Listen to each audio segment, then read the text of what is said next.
Devine ce qu'il y a dans cette bouteille.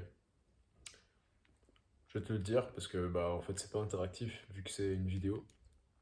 Alors j'ai mis des électrolytes, donc potassium, magnésium et quelques autres minéraux. Et j'ai rajouté à ça une cuillère à café de sel. Du sel, bon j'ai pas mis du sel de cuisine classique, j'ai mis de la fleur, sel des Alpes ou je sais pas quoi. Bon, c'est la même chose. C'est pour avoir un apport en sodium. Et là, peut-être que tu vas te dire, mais attends, mais c'est hyper dangereux, le sodium, le sel, c'est hyper mauvais pour le système cardiovasculaire, tu vas mourir, tu vas avoir des caillots de sang ou je sais pas quoi. Eh ben non. Eh ben non, justement, je te fais cette vidéo pour t'expliquer que le sel, en réalité, ce n'est pas mauvais pour la santé, c'est au contraire bon pour ta santé, c'est hyper important. Tu ne peux pas vivre sans sel. Mais tu as sûrement déjà entendu toutes ces campagnes publicitaires qui te disent, peut-être quand tu étais gosse, tu regardais comme moi Gulli et on te disait ne mange pas trop gras, trop sucré, trop salé.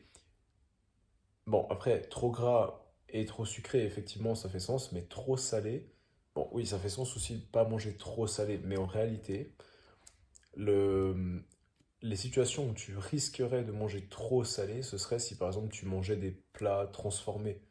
Enfin, par exemple, des plats déjà préparés ou des aliments transformés comme de la charcuterie, ou bien, tu sais, quand tu vas acheter des plats style, je sais même pas je connais même pas la marque, mais les soba, machin là. Bref, ce genre de truc, plat déjà préparé.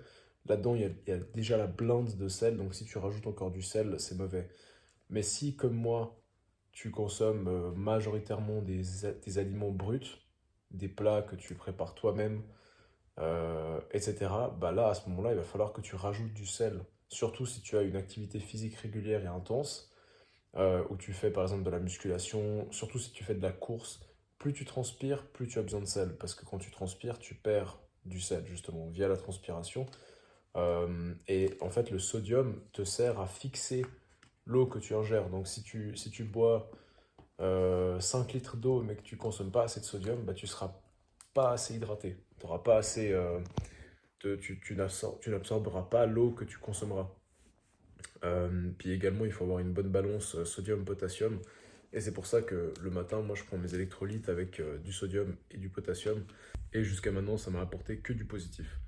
Donc voilà, j'espère que cette vidéo t'aura permis d'y voir un peu plus clair sur la vérité sur le sel. Si tu veux que je te fasse une vidéo plus détaillée sur comment fonctionne l'hydratation, le sel, etc., je te la fais avec plaisir. N'hésite pas à me le dire en commentaire.